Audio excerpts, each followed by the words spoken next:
ঝাঁপি দরজাটা খুলতেই দেখতে পায় যে ইনকা আর দীপ ঘনিষ্ঠ অবস্থায় আছে। তখনই দেখা যায় যে এ ইনকা ঝাঁপিকে বলে যে, "ঝাঁপি, আমার সবকিছু শেষ হয়ে গেছে।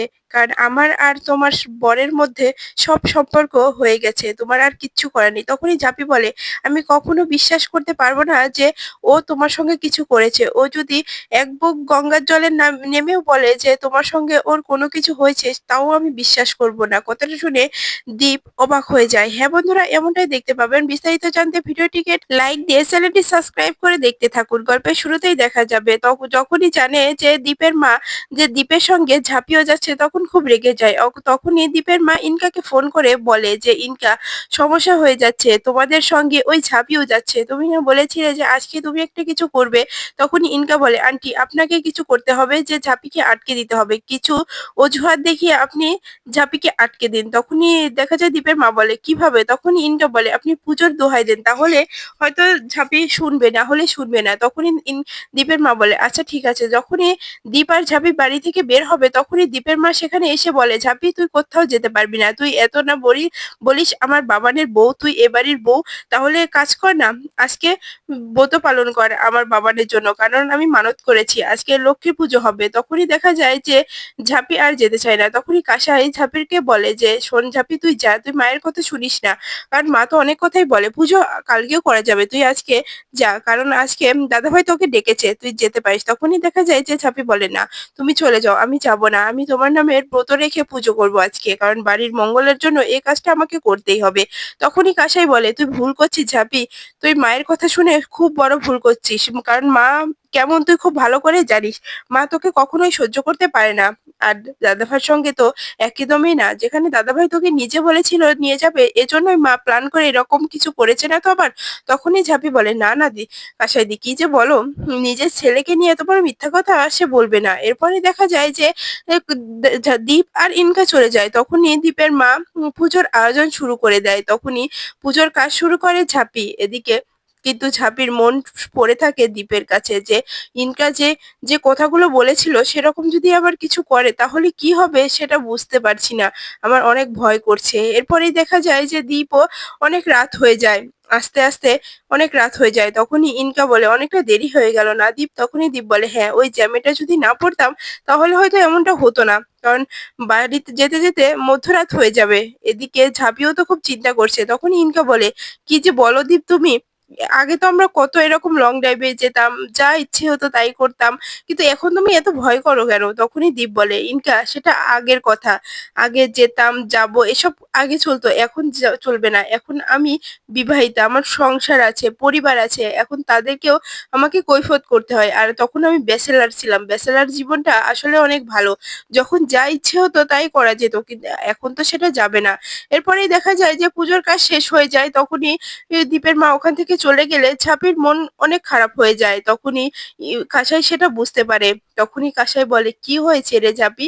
তোর এমন লাগছে কেন?" তখনই ঝাঁপি বলে, "দেখো না কাসাইদি, ভালো লাগছে না। ও এখনো বাড়িতে ফিরলো না, এত রাত হয়ে গেল। সেটা নিয়েই চিন্তা করছিলাম, খুব ভাবছিলাম।" তখনই দেখা যায় যে জোরে একটা হাওয়া এসে দীপের নামে যে বাতিটা জ্বালিয়েছিল সেটা নিভে যেতে যায়। তখনই দেখা যায় যে এটা দেখে ঝাঁপি আরো ভয় পেয়ে যায় আর বলে, "না, এটা হতে পারে না। এটা ওর নামের বাতি ছিল। এটা হাওয়ায় নিভে যেতে যাচ্ছিল। কোনো অমঙ্গলের ইঙ্গিত না তো? কোনো অমঙ্গল হবে না তো?" আমার খুব ভয় লাগছে কাসাইদি। এখন আমি কি করব কিছু বুঝতে পারছি না। আমার কিছুই মাথায় আসছে না কাসাইদি। এরপরে অন্যদিকে দেখা যায় যে দীপেরও গাড়িটা সমস্যা হয়ে যায়। দীপের গাড়িটা স্টার্ট বন্ধ হয়ে যায়। এদিকে ইনকা এটা দেখে খুব খুশি হয়ে যায়। তখনই দীপ বলে, "দেখো না ইনকা, কি হলো বুঝতে পারছি না। ঠিকই তো ছিল গাড়িটা। আজকে আসলে কপালটাই খারাপ। এজন্যই এমনটা হচ্ছে। গাড়িটার আবার কি হলো নেমে দেখতে হবে।" এরপরে অন্যদিকে ঝাঁপি আর কাসাইও খুব চিন্তায় পড়ে যায়। তখন কাসাই বলে, "এই ঝাঁপি, এত চিন্তা না করে তুই দাদাভাইকে একটু ফোন কর না। ফোন করে খবর নিলেই তো পারতি।" তখনই এই ঝাঁপি বলে, "হ্যাঁ, ঠিক বলেছো কাসাইদি। তাহলে তাই করি।" তখনই ফোন দেয়। আর ফোনটা থাকে গাড়ির ভিতরে। আর দীপ থাকে গাড়ির বাইরে। এজন্য ফোনটা ধরতে পারে না। তখনই দীপ গাড়িটা নেমে গাড়িটা দেখতে যায় যে ওখানে ইঞ্জিন ইঞ্জিলে কিছু হয়েছে নাকি? কিন্তু ইঞ্জিলে কোনো সমস্যা হয়নি দেখে দীপ বলে, "দেখো নিনকা কি হয়েছে বুঝতে পারছি না। এমনি এখানে তো ঠিক আছে। হয়তো ভিতরে কোনো কিছু সমস্যা হতে পারে। এটা মেকানিক ছাড়া সারানো যাবে না।" তখনই পথচারী একটা লোক ওখান দিয়ে যাচ্ছিল। তখনই দীপ তাকে থামিয়ে বলে যে, "এখানে কোনো মেকানিক্সের দোকান আছে? কোনো মেকানিক্স পাওয়া যাবে?" তখনই সে লোকটা বলে, এখন তো পাওয়া যাবে না।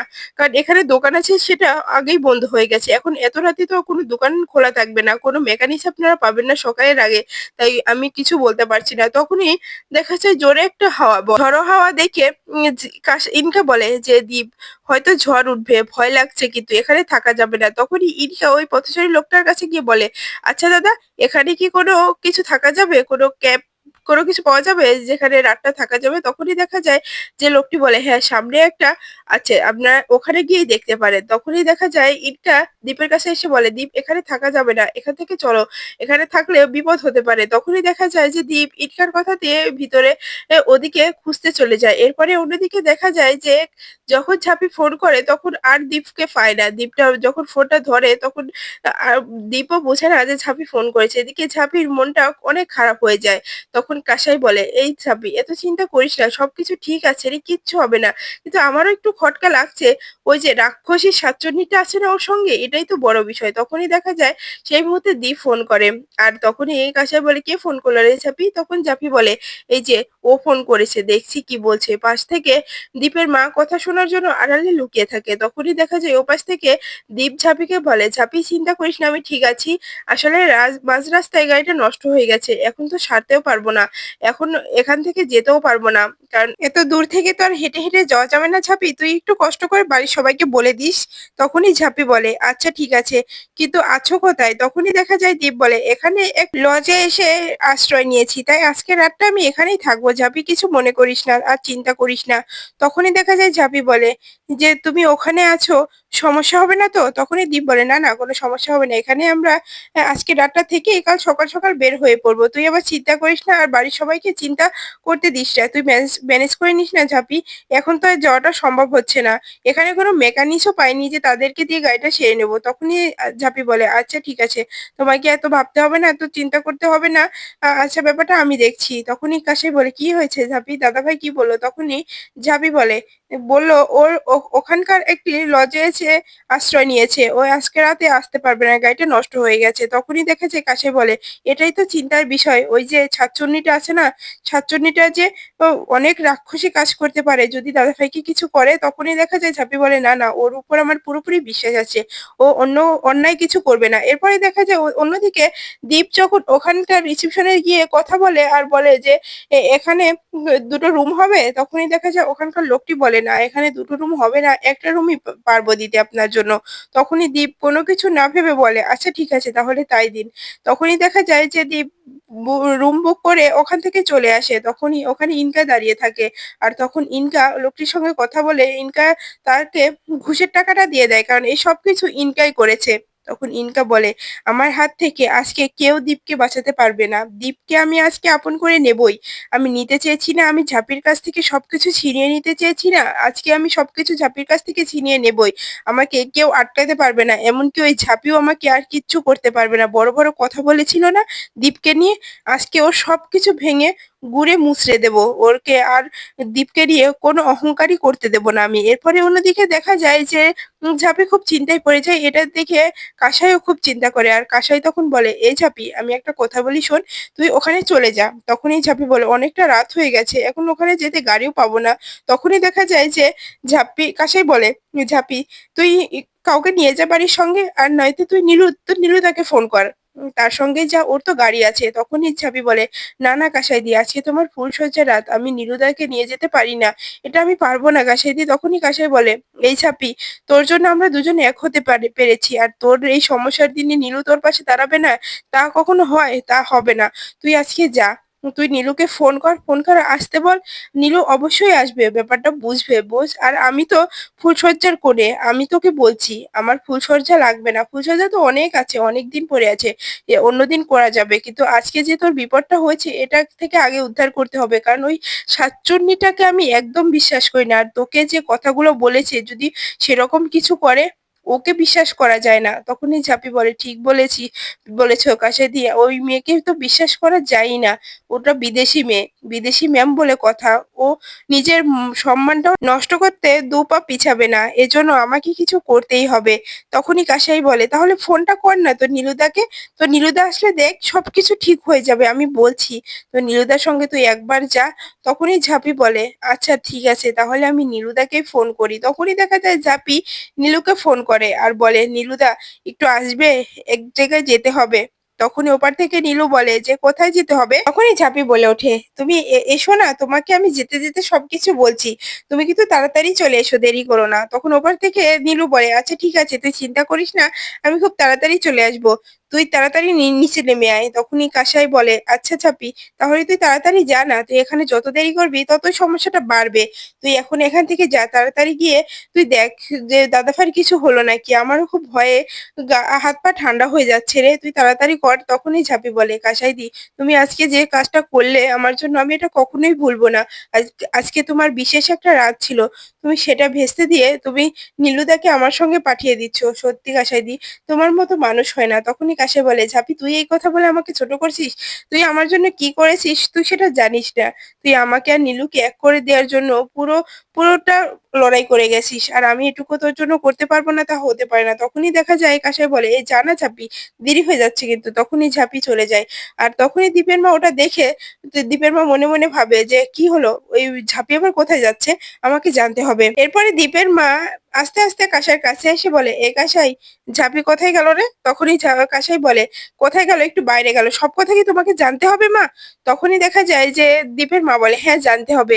কেন গেল সেটা বল না।" তখনই দেখা যায় যে কাসাই বলে, "তোমার আদরের ওই যে ইনকা আছে না, ইনকা রাক্ষসী শাকচুন্নি মেয়েটা কি যে করবে কিচ্ছু বুঝতে পারছি না। আসলে ওই মেয়েটাকে তো একদম বিশ্বাস করা যায় না। ওই মেয়েটার জন্য পুরো সংসারটা নষ্ট হয়ে যাচ্ছে। সবার সম্পর্ক নষ্ট হয়ে যাচ্ছে। ওই মেয়েটাকে তো ছাড়বো না আমি। হাতের কাছে একবার পাই, ওকে আমি মজাটা বুঝিয়ে দেবো যে মানুষের বিপদে ফেললে কতটা বিপদ নিজে পড়তে হয়।" এরপরে দেখা যায় তখনই কাশিয়া ওখান থেকে চলে যায়। তখনই দীপের মা ভয় পেয়ে যায় আর মনে মনে বলে যে, "তাহলে কি ঝাঁপি কিছু বুঝতে পারলো? ঝাঁপি কি তাহলে বাবা না রিনকার কাছে যাচ্ছে? এটা তো আমাকে ইনকাকে জানাতেই হবে। এই মেয়েটার জন্য আমি কোনো কিছু করেই শান্তি পাই না। আমি আজকে চেয়েছিলাম ওকে বাড়ি থেকে সরিয়ে আমি ইনকাকে এবাড়ির বউ করে নিয়ে আসবো। অন্তত ইনকা আমার কষ্টটা বুঝবে, আমার কথা মতো চলবে। আমি এইজন্য ইনকাকে আমার বাড়ির বউ করতে চাই, আমার বাবানের বউ করতে চাই। এই ঝাঁপির জন্য আর সেটা সম্ভব হয় না।" তখনই দেখা যায় যে দীপের মা ইনকাকে ফোন করে আর ইনকা ওপার থেকে রিসিভ করে বলে, "আন্টি এখন ফোন করলে অসময়।" তখনই দীপের মা বলে, "সর্বনাশ হয়ে গেছে ইনকা, তুমি কি করবে জানি না।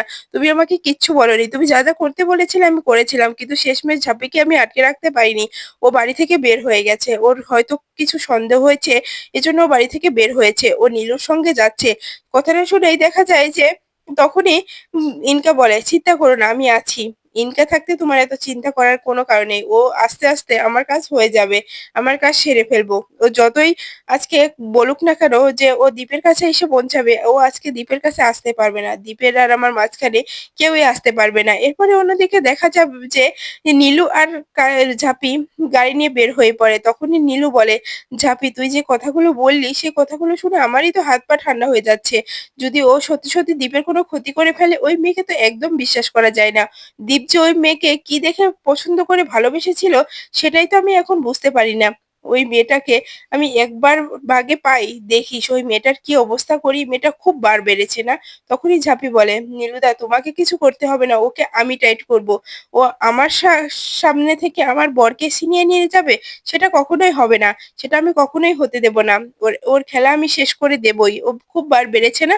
এবার দেখবো ওর বার কতদিন কতক্ষণ থাকে, আমিও দেখতে চাই। ওকে আমার হাত থেকে বাঁচাতে পারবে না, কিন্তু আমার আবার যাওয়া দেরি হয়ে যাবে না তো? যদি দেরি হয়ে যায় তখন কি হবে?"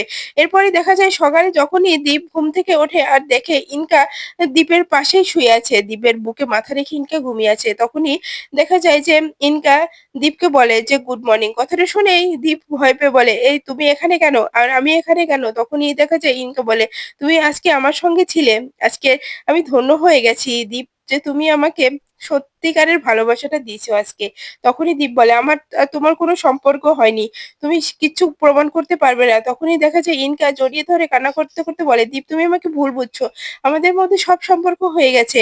যেটা ঝাঁপি কখনো তোমাকে দিতে পারেনি সেটা আমি তোমাকে দিয়ে দিয়েছি। এজন্য ঝাঁপির কাছে আর তুমি যেতে পারবে না।" তখনই দেখা যায় যে ঝাঁপি দরজাটা খুলতেই দেখতে পায় যে দীপের সঙ্গে ইনকার ঝামেলা হচ্ছে। তখন ইনকা বলে, "ঝাঁপি আর তোমার কিচ্ছু করার নেই। দীপ আমার হয়ে গেছে।"